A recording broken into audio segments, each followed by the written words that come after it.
With the summer transfer window still a few days away from opening, many West Ham fans are already beginning to bite their nails and asking what's going on and why are other clubs around beginning to sign players and we haven't started our business yet. A lot of fans want to see us get players in sooner rather than later, embed them in. Get them into that squad, get them into pre-season training, get them all acclimatized, etc., so we can hit the ground running. And that's more than sensible. That's what everybody wants, and hopefully that will happen sooner rather than later. So for me, looking at all the transfer stories, and there are so many knocking around, and rightly so that fans are getting really, really frustrated. You know, here name after name after name after name, rumor after rumor after rumor, and yet nothing seems to be concrete. Nothing seems to be finalised. You know, we're told that this player is going to join. Next minute, we're told that another player in the same position is going to join, and all of a sudden the player that we wanted in the first place is going to go to some other club, etc. And it does get, it becomes a headache, and it becomes a headache for content providers like the West Ham Voice to actually give you what is true and what's not true. We don't know. You know, and in all honesty, not a lot of people do know what's going on, apart, of course, from the manager, you know, the board, and so on and so forth.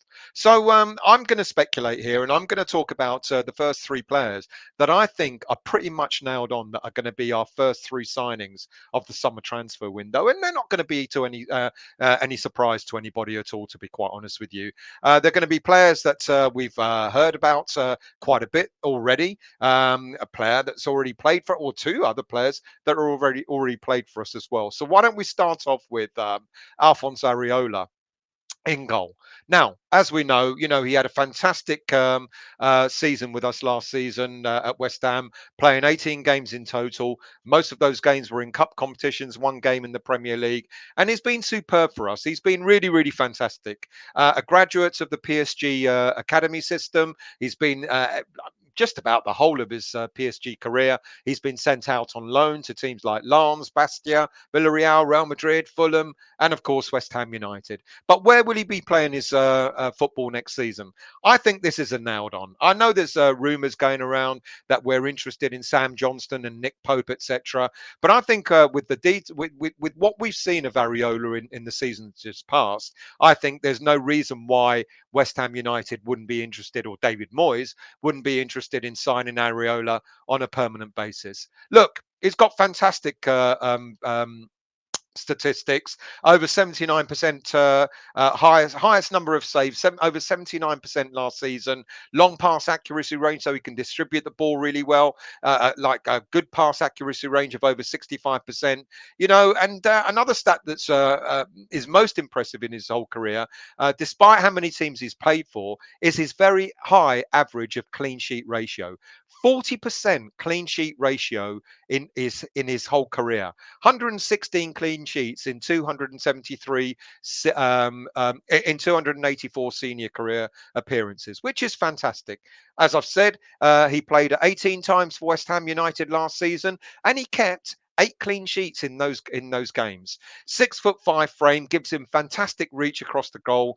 He's got a good command of his 18-yard box, and a very, very good reactive to saves, as we saw demonstrated against En-Nesyri in the game against Seville at home in the Europa League. He's got French international experience as well. Okay, he's only made 3 appearances, but he's represented France from under 16s onwards at every level. And if the rumours are to be believed, for a deal of £7.5 million for this 29-year-old goalie, I think that's a snip. Right, there's a lot of talk about his wages, 125 grand a week, but apparently PSG have said that they'll subsidise his wages. To what level, we don't know. Even if he gets sold on a permanent basis, he's meant to have contract with PSG for another year, but PSG have said even if he gets sold, they'll subsidise his wages for him. Now, what can you? I mean, what can go wrong with that deal? It looks like a really, really good deal. His contract with PSG expires anyway at the end of this forthcoming season, so they want to get something for him. 7.5 million. That's not bad, and I think he will be our first summer signing uh, well, this summer. Next up is Nayef Aguerd. We've been hearing about Nayef Aguerd now for what, the best part of a month or so. Um, we've been told that we're close to signing this 26-year-old defender from club Rennes. He's got still got a contract with them till 2025, and the value of this player keeps going up every time anyone talks about him. Initially, I spoke about him, and it was going to be something like 9, 10 million pounds plus add-ons. Then we heard that it could be 20 million, then 25 million, and now we're talking about 34, 35 million pounds. Frankly, I don't believe that 34, 35 million pound figure, to be quite honest with you. I think that's quite high, but certainly for around about the 20 odd million pound mark, 15 to 20 odd million pound with add ons, I think. That would make an awful lot more sense. Areola, apparently he's been in England, he's been in the country, he's undertaken a medical, and apparently he's agreed to play for the club, and apparently he's been pictured holding the new shirt up, etc. So what's the delay? Well, I think one of the delays is possibly because David Moyes is currently on holiday, as we all know, and maybe, just maybe, we're waiting for Moyes to come back to rubber stamp the deal before it happens. Look, 34 million, I'm not so sure. 20 odd million with add-ons, I would say is probably a much more sensible transfer figure. Look, he's got good stats. He's got pretty decent stats. He's got good pass accuracy range for a defender, 90% pass accuracy range. He averages per game one tackle, one interception, 3.8 clearances per game, very calm under pressure. You know, he's developed, he's grown in stature. And many people are going to say, well, it's only the French league, but it doesn't matter. You've still got to produce the stats. And he stands up pretty decent against our own defenders. Aerial duel successes at 63%, only bettered by Dawson and Ogbonna on average last season. Superb range of interceptions, averaging 1.3 per game, again, one of the highest. He's certainly a very solid defender, good left-footed defender that Moyes wants to buy. He wants to get the best out of Zuma. So he said, if I can get a left-sided centre back, I will. He fits the bill in a lot of ways. But I hope what this doesn't happen is become a similar scenario to what we had with Nikola Vlasic last summer, where a deal was agreed. 1 minute a deal was agreed, next minute it wasn't. Next minute it was Zuma. Next minute it was Milenkovic. Hopefully that doesn't happen, and I hope that this deal goes through. However, if we don't end up signing this player, there is talk about going for Nathan Ake of Man City. Now I know a rumor's been knocking around that he'll be valued at 50 odd million pounds. I'm not so sure about that. I think if we are interested in Ake, it'll be expensive. It'll certainly be around the 40 million pound mark. But Aguerd seems to be the number one choice, and I do predict that we will get Aguerd through the window pretty soon. And then, of course, the worst kept secret in football is Jesse Lingard. Look, we all know that David Moyes wants Lingard back at the club. We all know what happened last summer, where after his loan spell, Moyes talked to Ole Gunnar Solskjaer, and Solskjaer said, "No, he's part of my plans." And we know how that turned out, where he hardly made any appearances. And then, of course, the soap opera continued when Ranić came in. Things didn't really get much better for Lingard. He still made cameo appearances here, there, and everywhere. And then in the January transfer window, apparently we made an inquiry again, and we asked whether the player was available.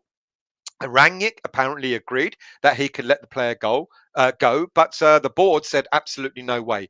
And I think you could see Man United were having a very bad season. The last thing that they wanted was to give us a leg up, because I reckon if Lingard had been in our team, even for half a season, January until the end of the season, I reckon we would have finished above Man United. And who knows, we might have even have won the Europa League with a player like that coming in and taking some of the chances, especially in the semi-final against Eintracht Frankfurt.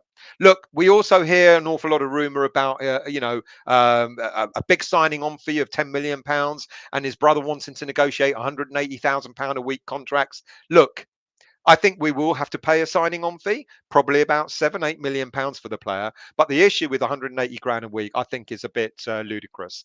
If clubs are interested in him, like AC Milan, etc., they're not going to pay Jesse Lingard 180 grand a week. In fact, not that many teams abroad, with the situation that there is at the moment, with a lot of clubs looking to offload players rather than take on players at high salaries. I don't think there's going to be that many that are going to be offering Jesse Lingard 180 grand a week. Look, he's on about 120 already anyway, 120, 130. We might have to compete with that. We might have to, in order to get Lingard through the door, we might have to pay him 120, 130 grand a week to be a player at West Ham. Signing on a fee, a deal, 2 or 3 years. I think it will be good value for money. A lot of people are saying he won't be the same. He won't give us what he gave us throughout the season before last. I don't know. I think Lingard, he's not the most prolific of attacking midfielders, but he scored 9 goals for us when he was with us. He did really, really well. He had a new lease of life. He's going to be up one eye on the England squad. There's not that many games left now, and he'll be casting an envious glance over at Jared Bowen and saying, if I did sign for West Ham, who knows? I might have been part of the England team myself, rather than maybe at the expense of Jared Bowen himself. Look, last season was one of his worst seasons in total. 22 appearances, 2 goals, 1 assist. We know one of those goals was against us. 548 minutes on the pitch. He's a free agent. I think he's going to be a player that David Moyes is not going to let go of. I think he definitely wants the player, and I wouldn't be surprised if he'd be our third signing this summer. There will be other signings, of course, but for me, Areola, Aguerd, and Lingard seem to be nailed on the first 3 signings that we're going to get. I could be wrong, but I think it's you put a bet on it. I don't think you're going to lose your money on it. Thank you all for watching. I will be on again over the summer, talking about transfers, other stories, of course, the West Ham Weekly as well every Monday night. So if you're new to the channel, please do subscribe to the West Ham Voice. If you like what you see, if you like what you hear, hit the bell notification to alert you when I'm next on, and please hit the like button as well and leave your comments for the show. Thank you very much for watching, and I'll see you soon.